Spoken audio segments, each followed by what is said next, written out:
વાસુદેવાય હરિ વાસુદેવાય નમો ભગવતે વાસુદેવાય ઓમ નમો ભગવતે વાસુદેવાય વાસુદેવાય હરિ વાસુદેવાય વાસુદેવાય હરિ વાસુદેવાય વાસુદેવાય હરિ વાસુદેવાય વાસુદેવાય હરિ વાસુદેવાય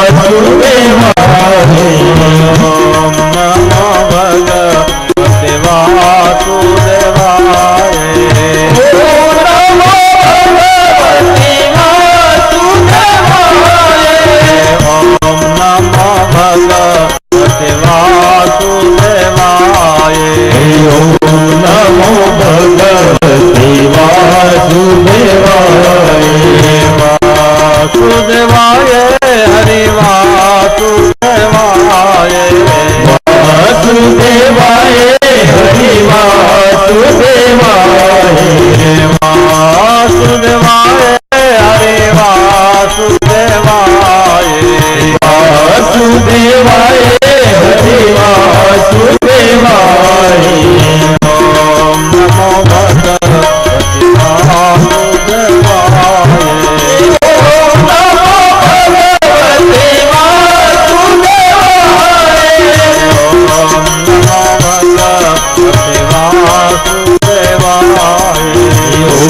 નમો ભગવતે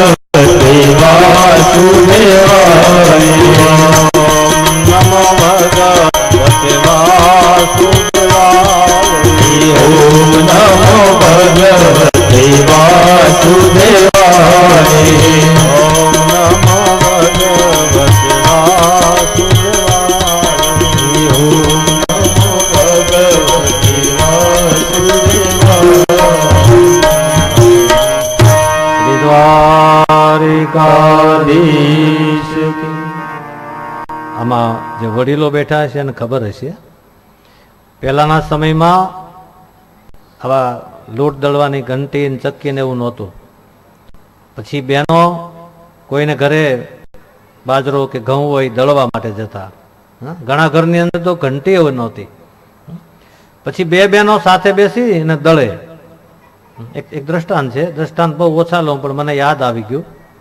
અને એમાં એક બેન એવી ટેવ, એટલે ઓલો લોટ દળાતો જાય ને એમાંથી થોડો થોડે આમ લઈને ભૂખ લાગી હશે એટલે આમ ફાકી લઈ એમ લઈ, એટલે બીજા બેને કહ્યું કે આવું ન કરાય, આપણે દળતા હોય પછી લોટ લઈ જાય ઘરે તો કોઈ સાધુ બ્રાહ્મણ આવે એને આપણે એમાંથી ચપટી આવે. તમે વિચાર કરો, પેલાની અંદર આપણા ગામમાં સાધુ બ્રાહ્મણ લોટે આવતા, ચપટીમાંથી ચપટી લોટ આપતા, આપણા ખેતરમાંથી કાંઈ પાકે ત્યારે આપતા, ત્યારે વરસાદ કેવા થતા, પાકતું કેવું, આનંદ કેવો હતો, કેવો આનંદ હતો. અને પછી બંને બહેનો એ દળીને ગયા, તપેલા માથે હતા અને ચોમાસાનો વરસાદ ને આમ ધીમે ધીમે ધીમે ઘરે જતા હતા. કીચડ બજારમાં ગારો હોય ને, ગારો હતો ને એમાં માલ ઢોરે નીકળે ચોમાસામાં તો બરોબર, એમાં કોઈક ઢોરનો શીંગડું લાગી ગયું અને બે બહેનોના માથા ઉપરની જે તપેલા દળેલા હતા એ ઢોળાઈ ગયા ગારામાં. એટલે એક બેન હસવા લાગ્યા. એટલે બેને કીધું આપણો લોટ ઢોળાઈ ગયો, એક તો એટલી મહેનત કરીને ઢોળાઈ ગયો અને તમને હસવું આવે છે. મને હસવું એટલા માટે આવે છે કે તમારો તો બધો લોટ ઢોળાઈ ગયો ને મેં ફાક્યું એટલું તો રહ્યું ને, લોટ ફાક્યો એટલો તો રહ્યો, તમે તો બધું દળ્યું. એમ આપણે જીવનમાં બધું દળીએ ને એ એક દિવસ ઢોળાઈ જાય છે. હા, એક દિવસ બધું ઢોળાઈ જાય છે. પણ જે રામ નામની ફાંકી લઈ લીધી હોય, કૃષ્ણ નામની ફાંકી લઈ લીધી હોય, એટલે આ તમને ક્યારેક ક્યારેક ધૂન બોલાવીએ ને એ ફાંકી છે, એ ફાંકી લીધી હોય ને એ ઢોળાય નહીં, એ આપણી સાથે આવે. એટલે વચ્ચે વચ્ચે વચ્ચે તમને ક્યારેક ક્યારેક ધૂન બોલાવીએ છીએ. અને પૂજ્ય ડોંગરેજ બાપા એવું કહેતા કે એક નામનો જપ 1.25 કરોડ થઈ જાય તો સિદ્ધ મંત્ર થઈ જાય. તો અહીંયા આપણે એટલા બધા બેઠા છીએ, આજ તો પહેલો દિવસ.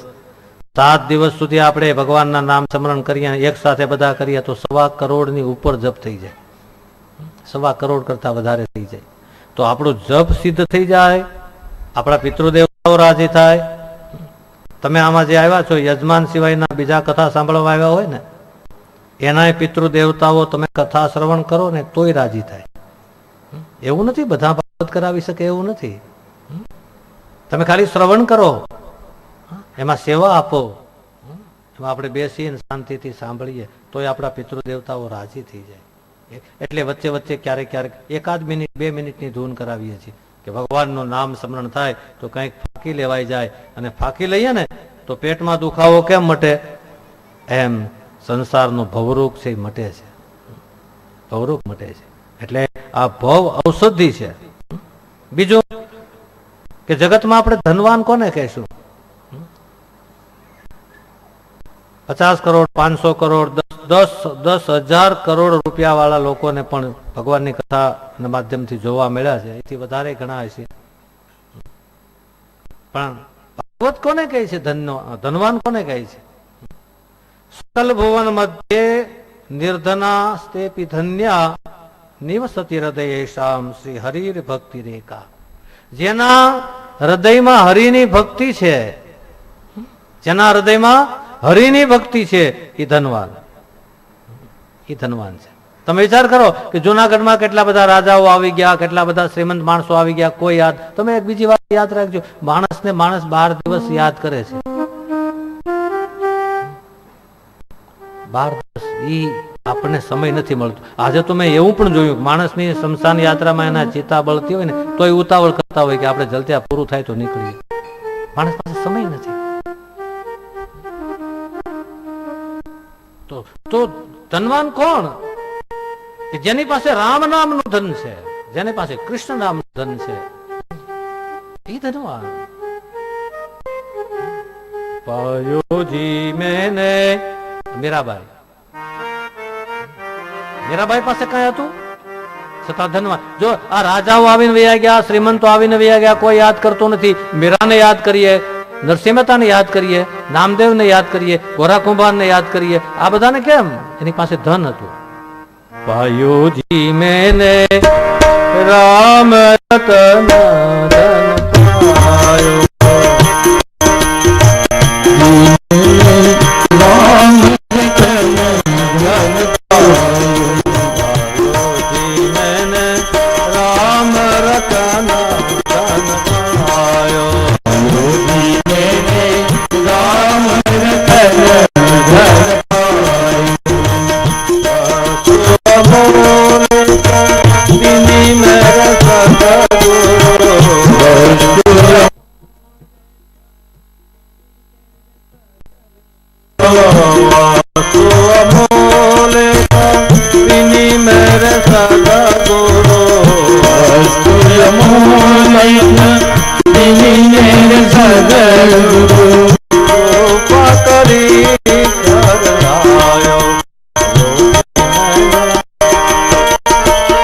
રામ રતન ધન પાયો.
प्रभु गिरिजन नागर मेरा कहे प्रभु गिरिधर नागर मेरा कहे प्रभु गिरिजन नागर हर कर राम रतन धन पायो अयोध्या मैंने राम रतन धन पायो मैंने राम रतन धन पायो अयोध्या मैंने राम रतन धन पायो अयोध्या मैंने राम रतन धन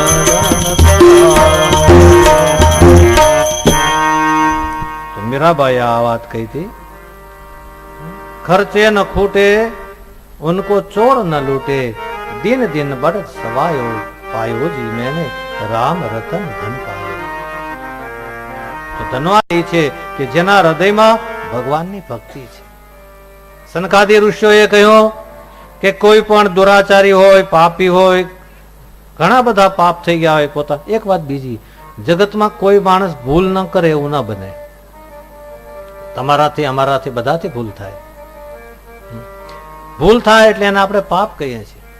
પણ એકવાર ખરા હૃદયથી પસ્તાવો કરી લઈએ, હા પસ્તાવો વિપુલ ઝરણું સ્વર્ગથી ઉતર્યું છે અને પાપી એમાં ડૂબકી દઈ પુણ્યશાળી બને છે. એક વાત બીજી આપને કહી દઉં, જો બની શકે તો કોઈ મહાપુરુષ તમને લાગે તો એની આગળ આપણા બધા પાપ કહી દેવા. એની સાથે ન કહી શકીએ તો કોઈ મૂર્તિ સામે બેઠી પોતાના બધા દોષો કહી દેવા. માણસ આખી જિંદગીમાં પોતે ખાલી નથી થઈ શકતો. પોતાના ઘણા બધા દોષો હોય કહી શકતો નથી. જો કહી દે ને તો માણસ હળવો થઈ જાય. અને તમે જોજો, માણસ દરિયો છે ને, દરિયો કે કોઈ પાણી સરોવર હોય કે નદી હોય, એ જીવતા માણસને ડૂબાડતું નથી. વૈજ્ઞાનિકે નક્કી કર્યું, વિજ્ઞાન આધારિત આ વાત તમને કહું છું. અમારે તો બધી મોટા શહેરોમાં કથા હોય, વૈજ્ઞાનિકો સારા સારા એવા લોકો બેઠા હોય, ત્યાં બધી કથા કહેવાની હોય. ત્યારે એવી રીતથી કથા કહેવાની હોય. ગામડાની કથા હોય તો ગામડાની રીતે કહેવાની હોય. મૂળ તો ભાગવતને પકડી રાખીને કથા કહેવાની હોય. આપણો આધાર તો ભાગવત છે. તો કોઈ પાણી માણસને ડૂબાડી નથી શકતું. પણ તમે જોજો, મરદા તરે પાણીની અંદર જોજો, માણસ મરી જાય પછી એનું મુર્દું હોય, તરતું હોય, અને જીવતું માણસ ડૂબી જાય છે. એનું કારણ શું છે?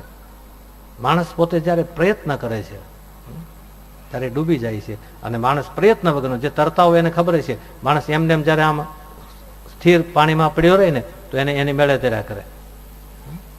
એવી રીતે આપણા અંદરનું વજન જયારે ઘટવા માંડે અને બધું જ ઈશ્વરને હોપાઈ જાય, પછી ઈશ્વર એને તારતો હોય છે. ઈશ્વર એને તારતો. અને એવી રીતે દુરાચારી માણસ પણ તરી જાય. એટલે પૂછ્યું તો કીધું, કોઈ એવો દાખલો ખરો કે કોઈ પાપી માણસ તર્યો હોય, દુરાચારી માણસ તર્યો હોય? તો કીધું હા, એક કથા છે, બહુ સુંદર કથા છે. તુંગભદ્રા તટે પૂર્વમ ઉત્પત્તન્મુત્તમમ યત્ર વર્ણા સ્વધર્મેણ સત્ય સત્કર્મ તત્પરા. પૂર્વે એટલે પૂર્વ કાળની અંદર એક તુંગભદ્રા નદીના કિનારા ઉપર એક ગામ હતું, નગર હતું, અને ત્યાં એક બ્રાહ્મણ રહેતા હતા. એનું નામ હતું આત્મદેવ. તમે કથા તો સાંભળી હશે, આ કથા આપણી છે. આમ તો તુંગભદ્ર, તુંગ એટલે આ શરીર, ભદ્ર એટલે કલ્યાણ કરનારી, એવું આપણે માનવ શરીર મળ્યું છે. એવું એક આત્મદેવ બ્રાહ્મણ રહેતો હતો. એની પત્ની, એનું નામ હતું ધુંધુલી. ધુંધુલી એટલે બુદ્ધિ, આત્મદેવ બ્રાહ્મણ એટલે આત્મા. એમાં એવું બન્યું કે આત્મદેવ બ્રાહ્મણને ત્યાં સંતાન નથી. બીજું એક કથા સાંભળીને પછી નક્કી કરવાનું, કદાચ કોઈને ઘરે ભગવાનની કૃપાથી કદાચ સંતાનો ન હોય તો એવું નહીં માનવાનું કે મારે ઘરે સંતાન નથી એટલે મારો ઉદ્ધાર નહીં થાય, એવો અફસોસ કોઈ દિવસ ના કરવાનો.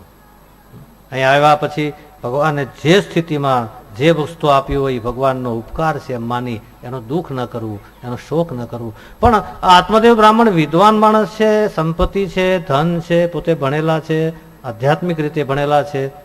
એને વિચાર, માણસ છે ને એને કાંઈ ને કાંઈ અધૂરું રહે. ગમે એટલી વસ્તુ મળી જાય તો માણસને કાંઈક ને કાંઈ અધૂરાશ રહેતી જ હોય છે. અહીં આપણી પાસે પૈસા ન હોય ત્યારે આપણને એમ થાય કે 1 લાખ રૂપિયા થઈ જાય ને એટલે બહુ થઈ ગયું, ઘણા ઘણા. પણ 1 લાખ રૂપિયા જયારે થાય ને ત્યારે એમ થાય કે 1 લાખનું તો કાંઈ આવતું નથી, 10 લાખ થાય તો બરોબર. એ 10 થાય પછી એમ થાય કે 10 લાખનું તો શું આવે, 1 કરોડ હોવા જોઈએ. એ કરોડ થાય પછી એમ થાય કે 10 કરોડ હોવા જોઈએ. એમ કરતા કરતા વિશ્વના ધનાઢ્ય લોકો ગણાતા હોય 7 કે 8, એમાં આપણો નંબર આવી જાય તો આપણને એમ લાગે 8મા ક્રમમાં આપણો નંબર છે, હજી તો બીજા 5મામાં પહોંચીએ તો સારું. એમ કરતા કરતા પહેલા સુધી પહોંચી જઈએ તો એવું લાગે કે હવે અહીંથી કોઈ પછાડે નહીં તો સારું, નહીં તો સ્થાન જતું રહેશે.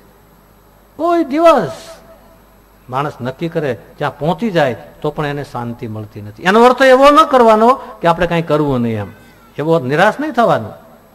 પણ એક વાત ધ્યાનમાં રાખવાની કે મને જે મળ્યું છે એની અંદર મને આનંદ છે, હજી હું મારી મહેનત કરીશ એટલે વિકાસ થશે, આગળ જઈશ. આપણા સંતો મહાપુરુષો શાસ્ત્રો આપણને એ કહે છે. અને પછી એને પુત્ર નથી. કયો પુત્ર નથી? વિવેક રૂપી. અને એક દિવસ આત્મદેવ બ્રાહ્મણને એવું લાગ્યું, જંગલમાં ગયા અને એક સરોવરના કિનારા ઉપર જઈને એને વિચાર કર્યો કે મારે અહીંયા આમાં પડી આત્મહત્યા કરવી. એવે સમયે યોગાનો યોગ એક સંત મળે છે અને સંતે પૂછ્યું કે કેમ? એ કે મહારાજ, હું આમાં પડીને મરવા માંગુ છું. શા માટે?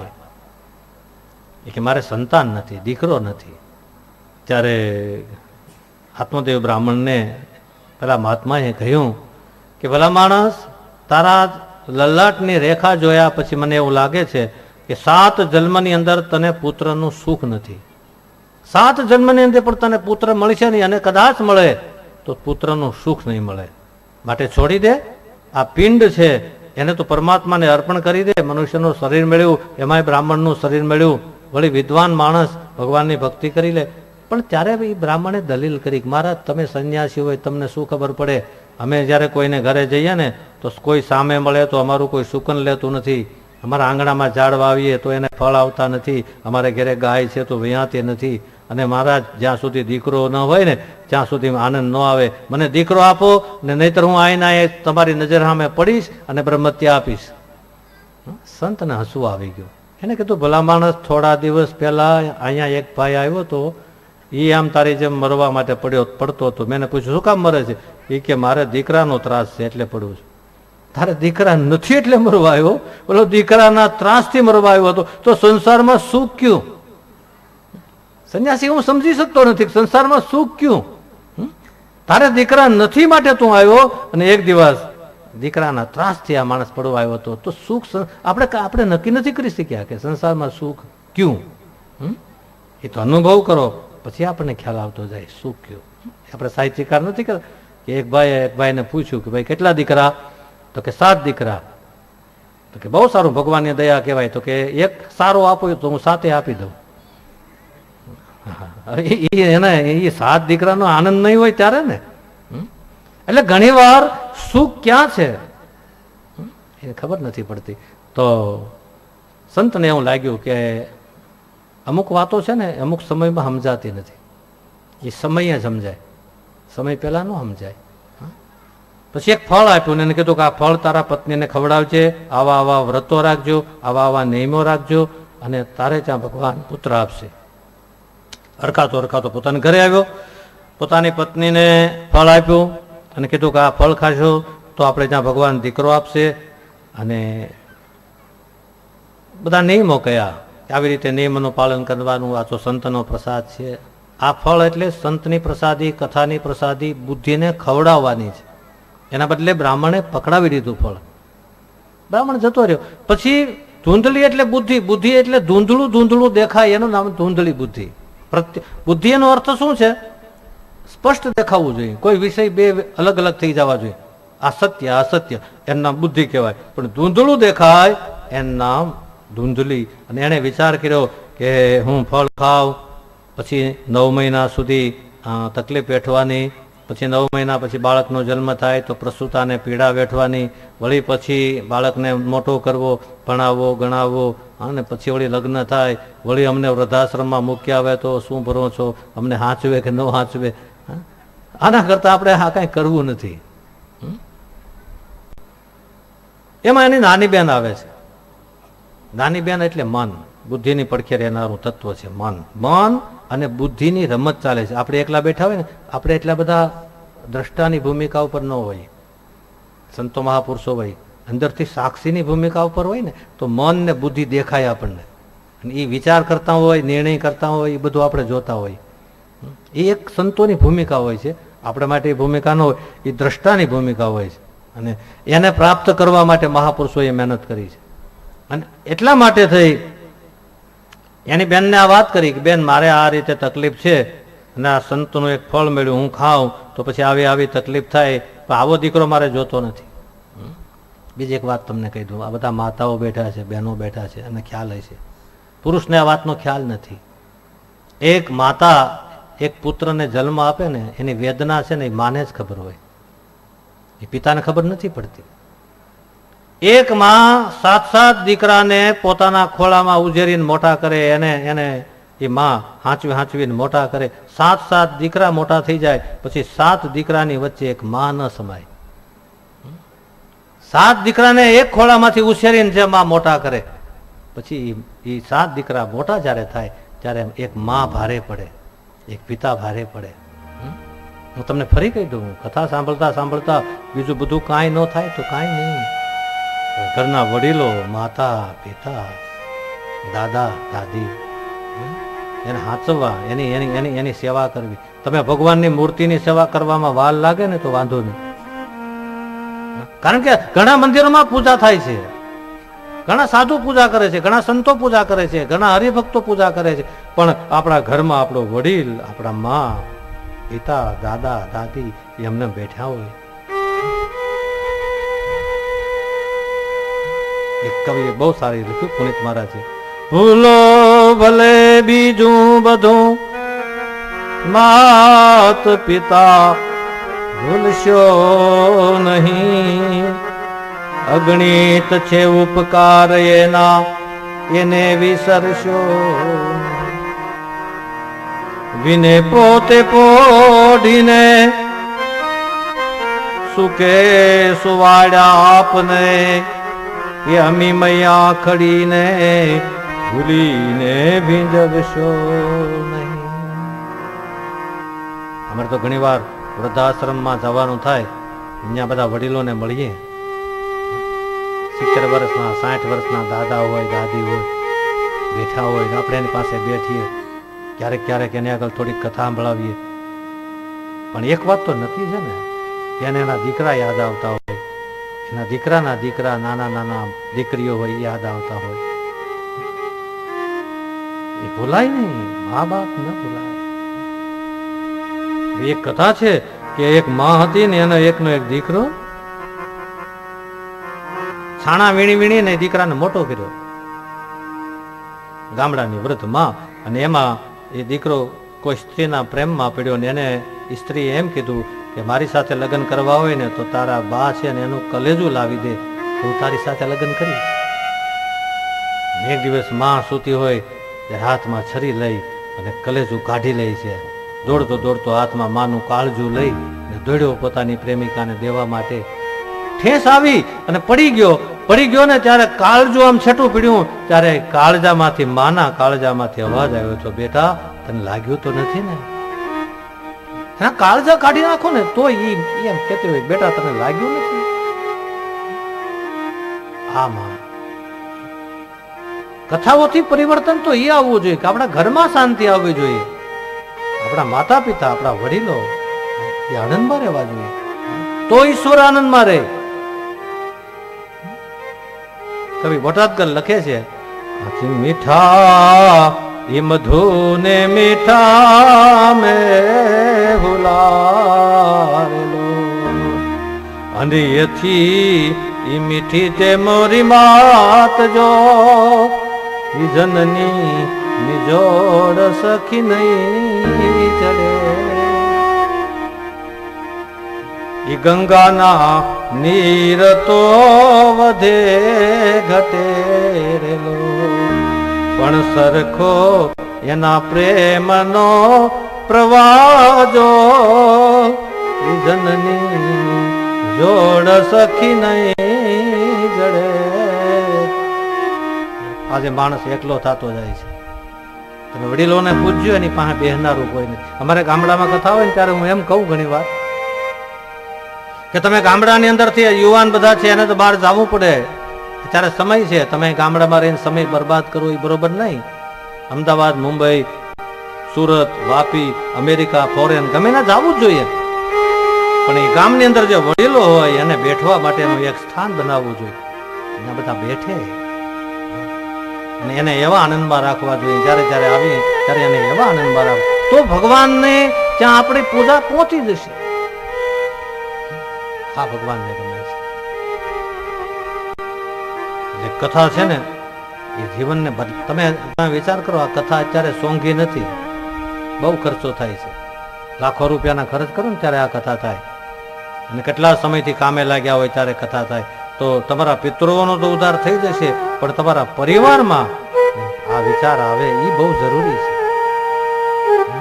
એ તો અમને દાખલા આવડે છે, તમને હસાવી દઈએ ઘડી, બીજી સમાજની વાતો કરી કરીને તમારી પાસેથી વયા જઈએ. પણ ભાગવત અમને એ ઠપકો આપે કે નહીં, ભાગવત કહી અને સમાજની અંદર બની શકે એટલે સમાજને કાંઈ સમજાય એવી કથા કહી સમાજને ઉપયોગમાં આવીએ. બાકી તમે આપણે સવાર જ કહ્યું, ભાગવત તમારે ત્યાં પધરાવી દીધું એટલે અહીંયા બધા પિતૃનો ઉદ્ધાર થઈ ગયો. હવે તમારે પૂજા અર્ચન કરવાની અને કથા સાંભળવાની, પિતૃઓની ચિંતા નહીં કરવાની, પણ આપણા જીવન સુધરે એ બહુ જરૂરી છે. તો નાની બેન જે મન છે, નાની બેને ધૂંધુળીને સલાહ આપી કે એક કામ કરીને શું કે તારે ત્યાં ફળ ન ખાવું હોય તો એક કામ કર. શું કે મારે ઘરે ઘણા સંતાન છે પણ ખવડાવવું શું એની ચિંતા છે. તારે ઘરે સંપત્તિ બહુ છે તો સંતાન નથી, માટે એક કામ કર, મારે ના એક સંતાનનો જન્મ થવાનો છે, હું તને આપીશ. તો કે તારો પતિ માનશે? કે હા, તું ધન આપજે એટલે મારો પતિ માની જશે. નક્કી થયું. તો કે આ ફળ કોને ખવડાવવું? કે ફળ છે ને ગાયને ખવડાવી દો. ફળ ગાયને ખવડાવી દીધું. અને ધૂંધુલીએ ખોટો વેશ સજ્યો અને આત્મદેવ બ્રાહ્મણને કહ્યું કે હવે મારે સારા દિવસો છે, ભગવાન આપણને દીકરો આપશે. આત્મદેવ બ્રાહ્મણ યાત્રા કરવા માટે ગયા. તમે મને સમાચાર મોકલાવજો જ્યારે આપણે ઘરે દીકરાનો જન્મ થાય ત્યારે. અને એમ દિવસે દિવસે સમય જતા જતા જતા આત્માને બુદ્ધિએ છેતર્યો. આપણે બધા ઘણા જન્મોથી છેતરાતા આવ્યા છીએ. આ બુદ્ધિ છેતરે છે. એટલું કામ થઈ જાય ને પછી ભજન કરશું, એટલું કામ થઈ જાય પછી આ કરશું, એટલું કામ થઈ જાય પછી આ. એમાં પોતાના આત્માનું કલ્યાણ રહી ગયું. પુનરપી જન્મમ પુનરપી મરણમ પુનરપી જનની જઠરે સૈનમ, શંકરાચાર્ય મહારાજ કહે છે. અને એમાં નાની બેનને ઘરે દીકરાનો જન્મ થયો. દીકરાને લઈ ખબર ન પડે એમ ધૂંધોલીને ત્યાં મોકલાવી દીધા. અને પછી આત્મદેવ બ્રાહ્મણને સમાચાર આપ્યા. આત્મદેવ આવ્યા, એટલો આનંદ થયો. ઘણા વર્ષે દીકરાનો જન્મ થયો અને આત્મદેવે ગામમાં મીઠાઈઓ વેચી અને આનંદ કરાયો. અને એવે સમયે 3 મહિના ગયા તો જે ગાયને ફળ ખવડાવ્યું હતું ને એ ગાયના કાન જેવો એક દીકરાનો જન્મ થયો. એટલે એનું નામ ગોકર્ણ પાડ્યું.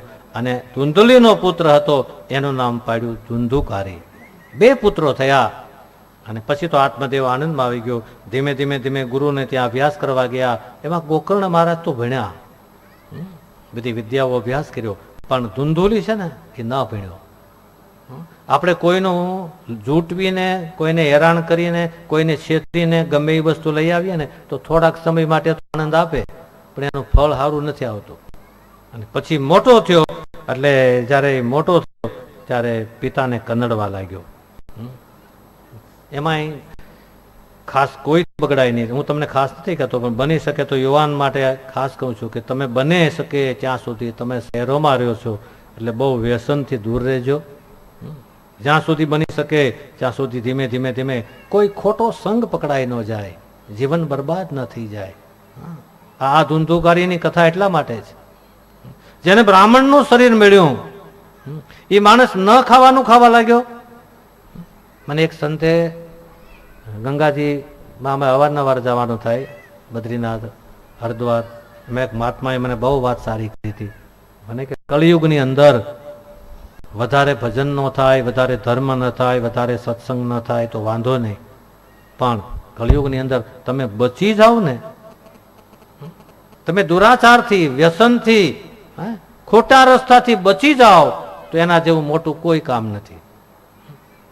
આપણે વડીલો હોય એને ન કહીએ, કારણ કે વડીલો છે એને નાનું મોટું કોઈ વ્યસન હોય તો એને હવે મોટી ઉંમર થઈ ગઈ એટલે ન છોડી શકે. પણ યુવાનો હોય, તમારા માતા પિતા હોય તો એ અંદરથી બહુ નારાજ થતા હોય છે, એના આશીર્વાદ આપણને ન મળે.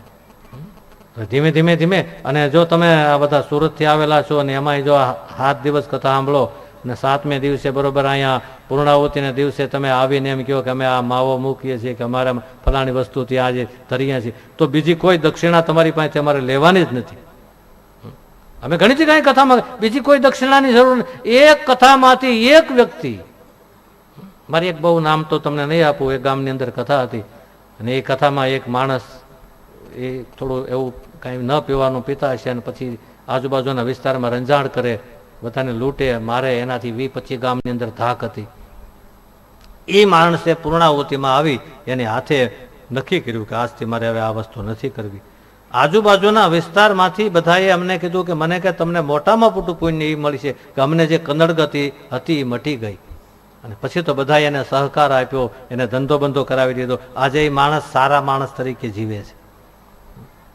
અરે આપણે એ કહેવાનું કે જીવનમાંથી આવા વ્યસનો જાય અને પછી ધંધો કાર્ય શું થયું, વ્યસની માણસ હોય એની પાસે પૈસો ન ટકે. આપણે શ્રી સૂક્તમમાં લખ્યું છે કે લક્ષ્મી છે ને એ બહુ પગવાળી છે, પણ સ્થિર લક્ષ્મી કેમ રહે? સ્થિર લક્ષ્મી ત્યારે જ રહે છે કે જ્યારે એ લક્ષ્મીનો 1 રૂપિયાનો દુરુપયોગ ન થાય, ત્યારે લક્ષ્મી આપણા ઘરમાં સ્થિર રહે. સ્થિર એટલે કોઈ દી ઘટે જ નહીં. ખાલી 100 રૂપિયા જ પડ્યા રહે, ત્યાં પૈસા આવી જાય પણ ઘટે નહીં. પણ એ લક્ષ્મીનો આપણે સદુપયોગ કરીએ તો નહીં છે. અને એમાં ન ખાવાનું ખાવા લાગ્યો, ન પીવાનું. તમે જોજો એક દુર્ગુણ આવે ને એની પાછળ બધા દુર્ગુણ આવે. 4-5 મિત્રો હોય, માવા ખાતા હોય ને એક ન ખાતો હોય, એને એમ કે ખાલી આમાંથી કટકી લે નહીં, એક કટકી લઈને એ કટકીમાંથી પછી 2 સોપારી લઈને એમાંથી એમ કરતા કરતા ધીમે ધીમે આગળ વધી જાય. બીજી એક વાત, ગુરુ કે મિત્ર એને કહેજો કે તમારા જીવનની અંદર કોઈ દુર્વ્યસન ન આવવા દે, કોઈ એવા વિચાર ન આવવા દે.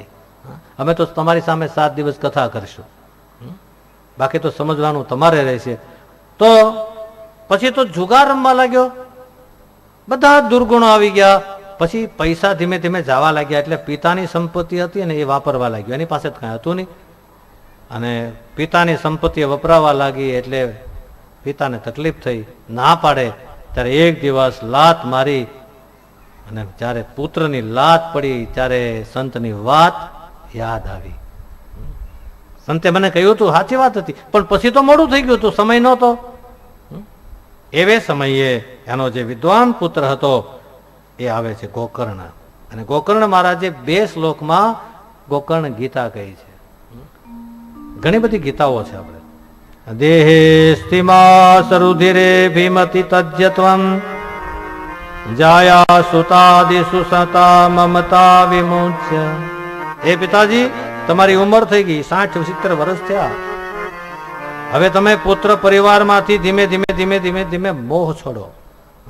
જાયા સુતાદિસુ સદા મમતા વિમુચ્ય. આ મમતા છે ને એ બહુ કઠિન કામ છે. આપણે વાત કરીએ, તમે કથામાં બેઠા બેઠા તમે વિચાર કરજો કેટલી વખત ઘર યાદ આવી જાય છે, કેટલી વખત ઘર યાદ. મમતા છોડવાની વાત સંતોએ ગાયું છે, એની વેદનાઓ છે.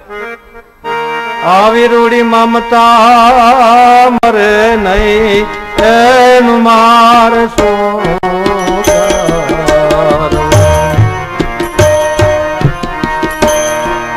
વાલો મારો વિનાનો દયાળ માતા વાલો માર વિનાનો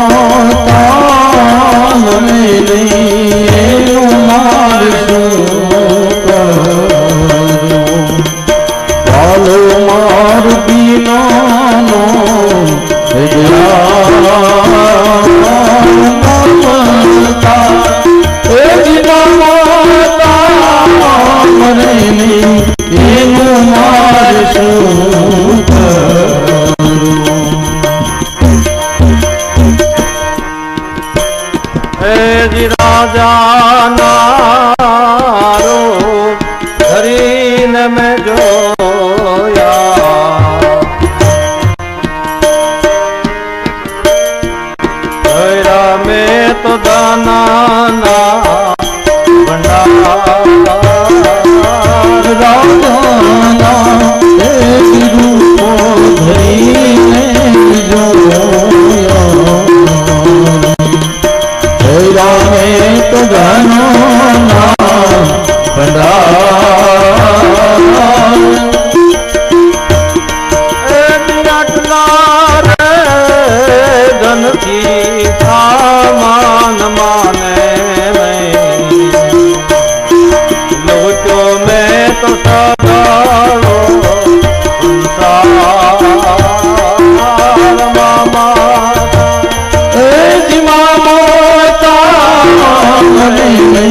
મારું દીવાનો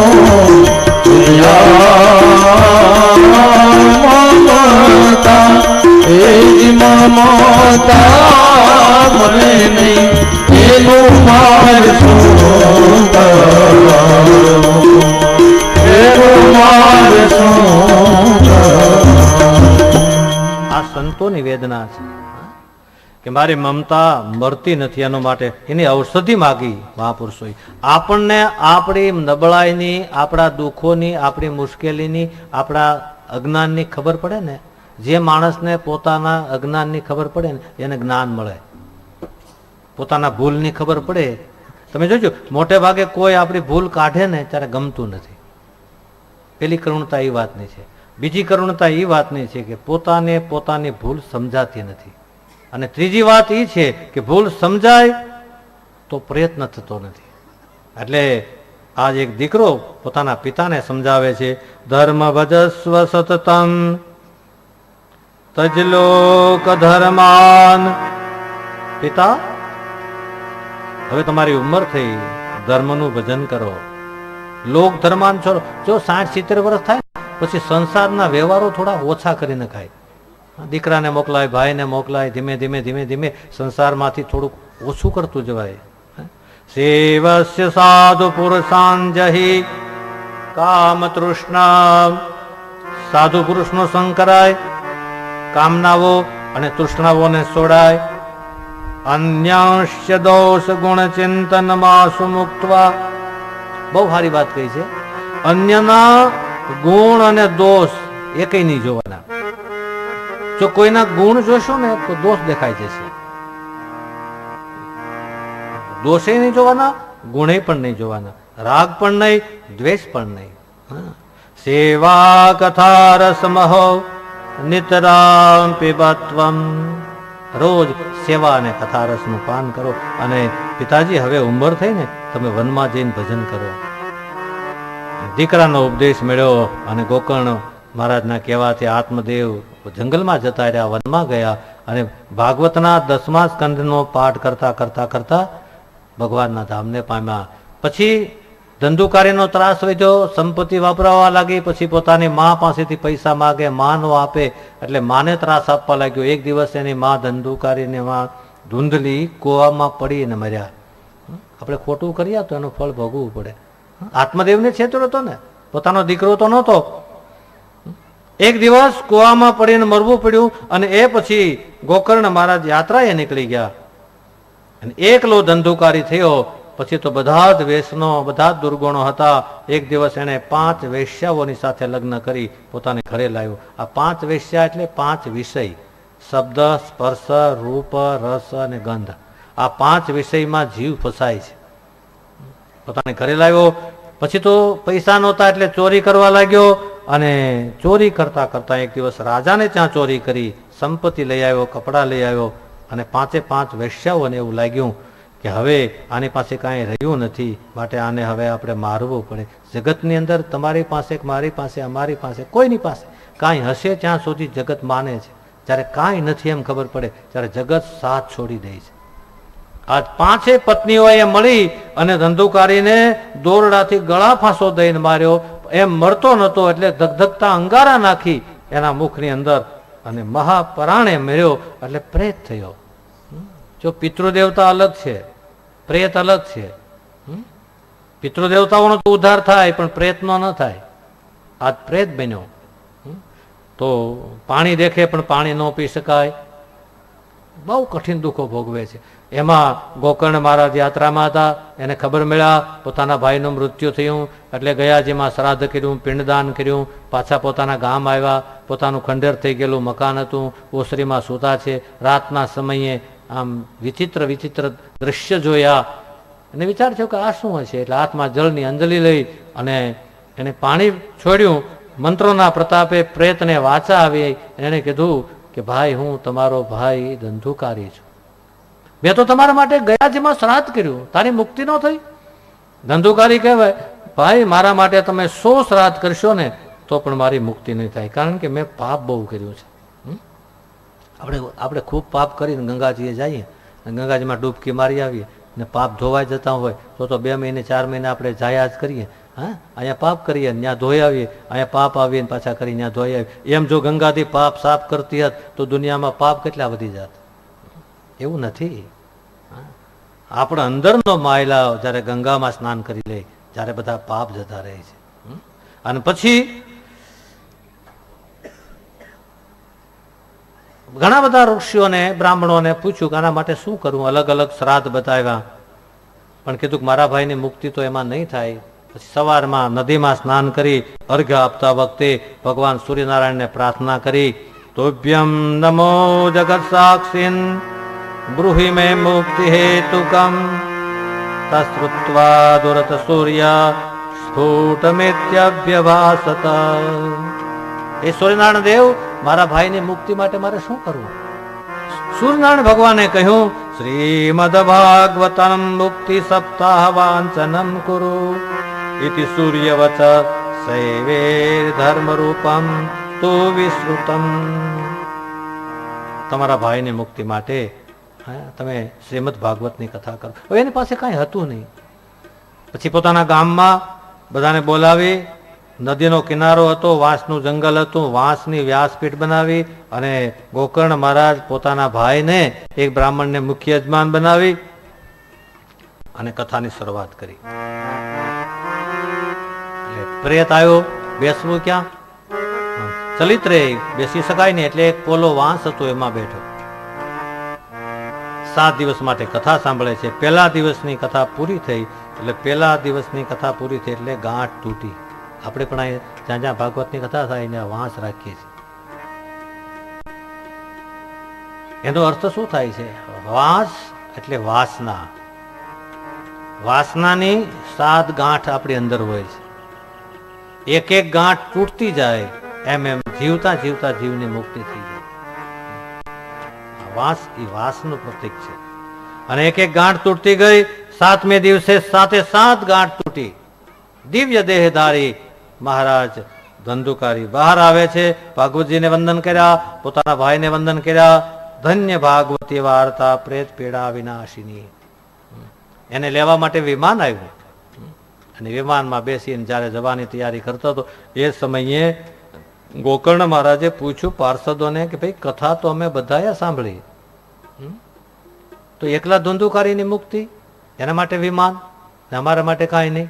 બીજી એક વાત કરું, સમય થવા જઈ રહ્યો છે, પણ આપણે હવે હારામાં હારી કથા અત્યારે ચાલી રહી છે. 7 દિવસ થાય અને પૂર્ણાહુતિ થવાની તૈયારી હોય જ્યારે 28 તારીખે ને ભગવાનની કૃપા થાય ના, તમારે તો જંગલ ને ઝાડ ને બધું સાયકલા છે, એમાં ભગવાનની ઈચ્છા થાય ને વિમાન આવે ને એમ કે મેસણકા ગામની અંદર આ સોનાણી પરિવારે બહુ સારી ભાગવત કથા કરી અને હાલો તમને બધાને વૈકુંઠમાં લઈ જાઉં, તો આપણે તૈયાર કેટલા થઈએ?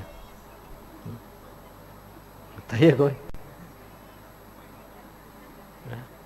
પેલા તો અમે જ ન થઈએ. અમે કહીએ હજી અમારે કથાના મુહૂર્ત આપેલા છે.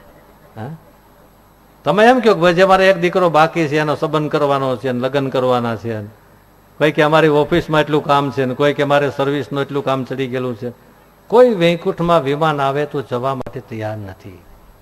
વિમાન એટલે વિશિષ્ટ માન, વિશેષ માન મળે છે પરમાત્માના ઘર તરફથી. એ વિમાન છે.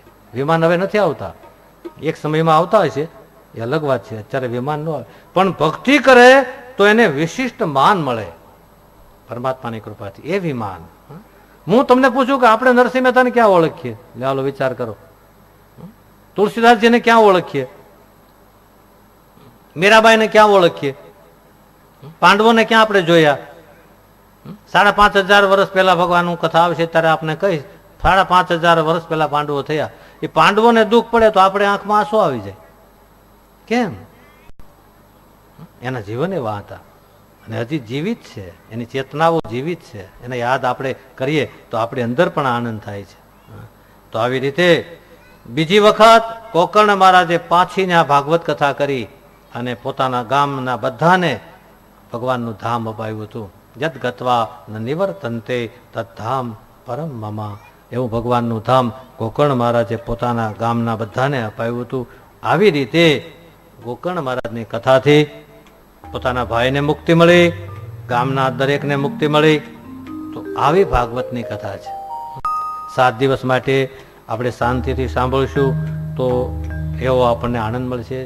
6ઠા અધ્યાયની અંદર કથા વિરામ તરફ જઈ રહી છે. એમાં થોડા નિયમો બતાવ્યા છે કે ભગવાનની કથા ક્યારે રાખવી, શુભ મુહૂર્ત ક્યું. તદેવ લગ્નમ સુદેવમ તારાબલમ વિદ્યાબલમ. જે દિવસે ભગવાનની કથાનું મુહૂર્ત થાય એ દિવસ શુભ. એના માટે કોઈ દિવસ શુભ જોવાની જરૂર નથી. જે દિવસે ભગવાનની કથા બેસે ને એ દિવસ શુભ. બીજું, ભગવાનની કથામાં કેટલો સંપત્તિ વાપરવી, તો ભાગવતકારે લખ્યું છે કે પોતાના દીકરા કે દીકરીના લગ્ન કરીએ અને જેટલા ઉત્સાહથી જેટલા ભાવથી સંપત્તિ વાપરીએ એવી રીતે ભગવાનની કથામાં વાપરવી. ત્રીજું, કથાનું સ્થળ બતાવ્યું. ક્યાં કથા કરવી, તો તીર્થે વાપી વને વાપી ગૃહીત્વા શ્રવણ ઉત્તમમ. કાં તો તીર્થમાં, કાં તો વનમાં, કાં તો દેવ મંદિરમાં, અને એનાથી ઉત્તમ પોતાના ઘરના આંગણામાં, જ્યાં આપણે આપણો જન્મ જે ભૂમિ ઉપર થયો, આપણા માતા પિતા, આપણા દાદા, એના પિતા, એના પિતા, એના પિતા. તમારી કંકોત્રીમાં બધો એક આંબો છે અને 7 પરિવારના એ પરિવાર એટલો બધો નીચે પણ વધ્યો, ઉપર પણ એટલા બધા નામ છે. એ બધા જ પરિવારો જે ભૂમિમાંથી પ્રગટ થયા એ ભૂમિ, એમાં બેસીને આપણે કથા કરીએ એ આપણા માટે ઉત્તમ. પછી સગવડતા હોય તો ગંગા કિનારે કરીએ, નર્મદા કિનારે કરીએ, દ્વારકા કરીએ, એ અલગ વાત છે. એક બીજું, કથા કરીએ તો વક્તા કેવા હોવા જોઈએ એનું વર્ણન કર્યું છે. એવું નથી, શ્રોતાનું છે. વિરક્તો વૈષ્ણવો વિપ્રો વેદ શાસ્ત્ર વિશુદ્ધિકૃત દ્રષ્ટાંત કુશલો ધીરો વક્તા કાર્યોતી નિસ્પૃહ. આ વક્તાના ગુણો છે. વિરક્ત ભાવ. બીજો ભાવ વૈષ્ણવ, ભગવાનનો ભક્ત હોવો જોઈએ. ત્રીજો ભાવ વિપ્ર, એટલે ભાગવતની કથામાં બ્રાહ્મણ હોવો જોઈએ. હું બ્રાહ્મણ છું એટલે કહું એટલે આ માટે નહીં. રામાયણની કથા હોય, શિવપુરાણની કથા હોય, બીજી કોઈ પણ કથાના વ્યાસપીઠ ઉપર કોઈ પણ બેસે એ ચાલે, પણ ભાગવતની કથા હોય તો એ સમયે કોઈ બ્રાહ્મણ જ હોવો જોઈએ, અને એ બ્રાહ્મણ નિર્વ્યસની હોવો જોઈએ. વેદ શાસ્ત્ર વિશુદ્ધિકૃત, વેદ અને શાસ્ત્રનું નાનામાં નાનો માણસ સમજી શકે એવું અર્થઘટન કરી શકે. મને હમણાં આજે જ કંઈક દિવસે અમે જતા હતા, ત્યાં ઉતારે કે ક્યાં પોથી આવી ત્યારે તો એક ભાઈ મને કે તમે માવો ખાવ છો તો લેતા આવું એમ મને કહેતા. એને બિચારાને તો આનંદ આમ થાય ને, આપણે ઘરે મહેમાન આવે એટલે. મેં કીધું હું માવો ખાઉં તો મારે છોડાવવાનું કોકને કેવું હોય તો કહી શકાય? ના કહી શકાય. અમે અહીં 3 કલાક બેઠીએ, પછી અહીંથી ઉતરવાનું નહીં કે અહીંયા મને ચાનું પૂછવા આવ્યા, કોફીનું પૂછવા આવ્યા, પાણીનું પૂછવા આવ્યા. તમારા તરફનો વિવેક ભાવ બહુ છે, પણ અહીંયા 3 કલાક બેઠીએ ને ત્યાં સુધી કાંઈ વસ્તુ લેવાય નહીં. તો તમારું તપસ્યા થાય, તો તમારું તપ પાકે, અને તો ભાગવતની કથાથી તમે હરી શકો, તમે નીચે જઈ શકો, ફરી શકો. તમે એક જગ્યા ઉપર કેટલી સમય બેઠી શકો છો એ તમે બેઠશો ત્યારે ખબર પડશે. એક જગ્યા ઉપર બેઠીને કેટલું બોલી, જ્યારે બોલશો ત્યારે ખબર પડશે. એ એક કૃપા કામ કરતી હોય, કોઈ વ્યક્તિ કામ નથી કરતો, એક પરમાત્માની કૃપા કામ કરતી હોય છે. અને એ જ્યારે એવા ભાવથી કરીએ ત્યારે આપણી કથાઓ સફળ થતી હોય છે. એટલે વેદ શાસ્ત્ર વિશુદ્ધિકૃત, દ્રષ્ટાંત કુશળો. દ્રષ્ટાંત આપે પણ એવું દ્રષ્ટાંત હોય કે કોઈ જ્ઞાતિને ન લાગુ પડે, કોઈ વ્યક્તિને. જો કથામાં 2 નિયમ છે. કથામાં બેઠા હોય એના ખોટા કોઈના વખાણ ન કરાય, એક. અને બીજું, ખોટો કોઈને દુઃખ થાય એવું બોલાય નહીં. એ વક્તાને બહુ ધ્યાન. અને તમે માનશો, હું વધારે અહીંયા બેસીને ડરું એટલે કોઈ દિવસ ક્યાંય ડરતો નથી. ભગવાનની ગાદી ઉપર બેઠી માણસ ડરવાનું શું હોય? પણ અહીંયા બેઠા પછી બહુ ધ્યાન રાખવું પડે કે આપણી નાની એવી ભૂલ થતી નથી ને. એ વક્તાની નિશાની છે. ત્રીજો, ધીરો, એનામાં ધૈર્ય હોવો જોઈએ. અને છેલ્લું, કાર્યોથી નિસ્પૃહ ભાવ હોવો જોઈએ. એટલા લક્ષણો કયા. પછી રોજ સ્થાપિત દેવતાઓનું પૂજન કરવાનું. આપણે દર્શન દાદા છે એ દરરોજ પૂજા પાઠ ત્યાં કરાવે છે. તમે સ્થાપિત દેવતાઓનું રોજ પૂજન કરો છો. એમાં પિતૃનારાયણના પૂજન થાય છે, કુળ દેવતાના પૂજન થાય છે, ભાગવત ભગવાનનું પૂજન થાય છે, આવેલા સંતોનું પૂજન થાય છે, આવેલા બ્રાહ્મણોનું પૂજન થાય છે. એનું બધાનું પૂજન થવું. કારણ ભાગવત એ ભગવાનની વાંગમય મૂર્તિ છે. અને ભગવાન જ્યારે કૃષ્ણ સ્વધામ ગયા ને ત્યારે ઉદ્ધવજીએ પૂછ્યું કે હવે તમે તો સ્વધામ જાઓ છો તો ધર્મ કોને શરણે રહેશે? ત્યારે ભગવાન શ્રી કૃષ્ણએ કહ્યું હતું કે ધર્મ એને શરણે રહેશે કે હું મારું દિવ્ય તેજ છે એ ભાગવતમાં પધરાવું છું. આ ભાગવત એટલે ભગવાનનું વાંગમય સ્વરૂપ છે. અહીંથી આગળ ભાગવત શા માટે હોય છે? તમારે એનાથી દર્શન થાય. હા, અમે એને ધ્યાનમાં રાખીને કથા કરીએ. એ ભગવાનનું વાંગમય સ્વરૂપ છે. તો આવી રીતે વક્તાઓના લક્ષણો કયા, શ્રોતાઓએ શું કરવું? હવે તમારા માટે છે કે 7 દિવસ બની શકે એટલું બ્રહ્મચર્યનું પાલન કરવું. એમાં વાણીથી પણ કોઈને સાથે આપણો દુર્વ્યવહાર ન થાય એનું ધ્યાન રાખવું. બની શકે કોઈની 7 દિવસ માટે પણ નિંદા ન સાંભળવી. બની શકે તો ભૂમિ ઉપર શયન કરવું, પલંગ કે ખાટલા ઉપર ન સૂવું. બની શકે તો 7 દિવસ સુધી ક્ષોર કર્મ એટલે અજામતાદી ન કરાવવા. બની શકે તો કામ, ક્રોધ, લોભ, મોહ, મદ, મત્સર, ઈર્ષા આ 7 દિવસ માટે પોતાના પડખે ન ચડે. અને કાંઈ ન થાય, આ બધું કહ્યું એમાંથી કાંઈ ન થાય તો ભાવથી બની શકે એટલી કથા સાંભળવી. 2 ટાઈમ જમી લેવાનું, ફરાળ કરી લેવું એવું કાંઈ નથી. તમને ઠીક લાગે, તમારું શરીર કામ કરે એવું તમારે કરવાનું.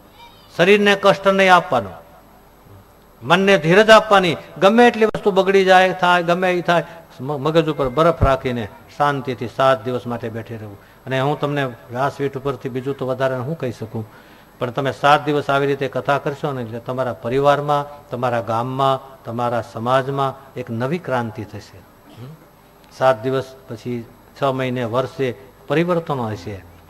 એ તમે યાદ રાખજો. આ ભાગવત છે, એનું બહુ ફળ ઉત્તમ હોય છે. તો આવી રીતે શ્રોતાઓના પણ નિયમ કયા? અંતમાં જ્યાં ગંગા કિનારા ઉપર કથા ચાલતી હતી ત્યાં સુખદેવજી મહારાજ પધાર્યા અને સુખદેવજી મહારાજે વચનામૃતો કયા? એ શ્રીમદ ભાગવત છે, એ પુરાણ તિલક છે, બધા પુરાણોમાં શ્રેષ્ઠ છે. યદ વૈષ્ણવામ ધનમ યસ પારમહંસ્યમેવ મામલમ જ્ઞાનમ પરમ ગીયતે. આ પરમહંસોની સંહિતા છે. સ્વર્ગમાં, વૈકુંઠમાં કે કૈલાસમાં ક્યાંય ભગવાન છે, ભગવાનની કથા નથી. એકલી પૃથ્વી ઉપર જ છે. માટે બધા જ એનું પાન કરજો. એવે સમયે ભગવાન પ્રહલાદ, બલિરાજા, ઉદ્ધવ, અર્જુન, પાર્ષદો સાથે બધા પધાર્યા અને સંકીર્તન થયું. આપણે જેવી રીતે સંકીર્તન કરીએ છીએ ને એવી રીતે સંકીર્તન થયું. અને ઇન્દ્ર મહારાજે મૃદંગ હાથમાં લીધો, અર્જુનજી આલાપ કર્યા અને સુંદર સંકીર્તન થયું. એટલે જ્ઞાન, વૈરાગ્ય અને ભક્તિ નાચવા લાગ્યા. સ્વયં ભગવાન દ્વારકાધીશ પ્રગટ થયા અને સભા મધ્યથી જય જયકાર થયો. બોલીએ દ્વારિકાધીશ. ભગવાન નારાયણ પ્રગટ થયા અને કીધું, નારદજી તમારી કથાથી હું પ્રસન્ન થયો છું, માગો. બોલો શું આપું? એ સમયે નારદજી હાથ જોડીને કીધું, પ્રભુ મારે કાંઈ જોતું નથી, આપ મારી કથામાં પધાર્યા એટલે બધું કામ થઈ ગયું. પણ એક વરદાન આપો કે જ્યાં જ્યાં ભગવાનની કથા થતી હોય ને ત્યાં 7 દિવસ માટે તમે પધારજો. અહીંયા ભગવાનની કથા થાય છે એટલે ભગવાન અહીંયા પધાર્યા છે. અને ભગવાને કીધું તથાસ્તુ. તથાસ્તુ કીધું એટલે ભગવાન દરેક કથામાં આવે છે. પણ આપણે આંખથી એને ન જોઈ શકીએ, કેમ કે અર્જુનને પણ દિવ્ય દ્રષ્ટિ આપી હતી એટલે આપણે એને આંખથી ન જોઈ શકીએ. આવી રીતે ભગવાને સુંદર રીતે આશીર્વાદ આપ્યા. અને અંતમાં સુતજીએ કહ્યું, અસારે સંસારે વિષય વિષસંગ તુલધિયા ક્ષણાર્ધ ક્ષેમાર્થમ પિબતમ સુખ ગાથા તુલસુધામ કિમર્થ વ્યર્થ ભો વ્રજત કુપથે કુચ્છિત કથે પરીક્ષણ સાક્ષી અશ્વણવત ગતા મુક્તિ કથનમ. અસારે સંસારે, તમે કોઈના ઘરેથી માગીને લઈ આવેલી છાશ હોય, એમાંથી બધું માખણ લેવાઈ ગયું હોય, છતાં એમાં મંથન કરીએ ને તો એમાંથી એક કણ માખણનું મળે. પણ 1000 વર્ષ સુધી પાણીમાં મંથન કરવામાં આવે તો 1000 વર્ષે પણ એમાંથી કણ માખણનું મળે નહીં. એમ આખી જિંદગી સંસારમાં મંથન કરવામાં આવે તો સુખ મળતું નથી. અસારે સંસારે વિષય વિષ સંગ કુલ ધીય. એમાં તું વિષયોની સાથે, વ્યસનોની સાથે સંગ કરીને હે જીવ શા માટે બેઠો છે? એક ક્ષણ માટે, અડધી ક્ષણ માટે પણ સુખ ગાથા ભગવાનની કથાનો તું લાભ લે, એ ભલામણ કરી. અને પરીક્ષિત એના સાક્ષી છે કે 7મે દિવસે કથા સાંભળતા સાંભળતા મહારાજ પરીક્ષિતને મુક્તિ મળી હતી. આવું 6 અધ્યાયનું પદ્મ પુરાણ અંતર્ગત જે મહાત્માની કથા હતી એનું પુષ્પ આ પહેલા દિવસની કથામાં ભગવાનના ચરણમાં આપણે સમર્પિત કરીએ છીએ. બોલીએ શ્રી દ્વારિકાધીશ. કથા આજની વિરામ તરફ જઈ રહી છે ત્યારે 2 મિનિટનું હું સંકીર્તન કરશું. યજમાન પરિવાર જે અહીંયા પૂજામાં આવવાના હોય એ બધા સંકીર્તન પૂરું થાય એટલે આવી જાય. પછી એવો અહીંયા પૂજા કરશે, આરતી થશે. આરતી થઈ ગયા પછી એ બધા યજમાનોએ અહીંયા આવી હાથમાં શ્રીફળ લઈ અને આ વ્યાસપીઠની આમ 4 પ્રદક્ષિણા કરવી. 4 પ્રદક્ષિણા પૂરી થઈ ગયા પછી આ જુવારાને પાણી પાવું અને વાંસ ત્યાં પિતૃદેવતાઓ માટે સ્થાપિત કર્યો છે ત્યાં એને પાણી પાવું અને પછી બધા વડીલોને વંદન કરવા અને પછી આજની કથાનો અહીંયા વિરામ થશે. આ સાંજની કથામાં રોજ તમારે કરવાનું. અહીંથી અમારે દર્શન દાદા કહેશે જ તમને, પણ છતાં મેં તમને સૂચન આપી દીધું. તો 2 મિનિટ માટે જો આપણા પિતૃદેવતાઓ માટે જે કરવાનું છે એ હું કરતો રહીશ. એટલે બહુ આનંદ આવ્યો. પહેલા દિવસની કથાનો ભાવ પુષ્પ ભગવાનના ચરણમાં સમર્પિત કરી આવો 2 મિનિટમાં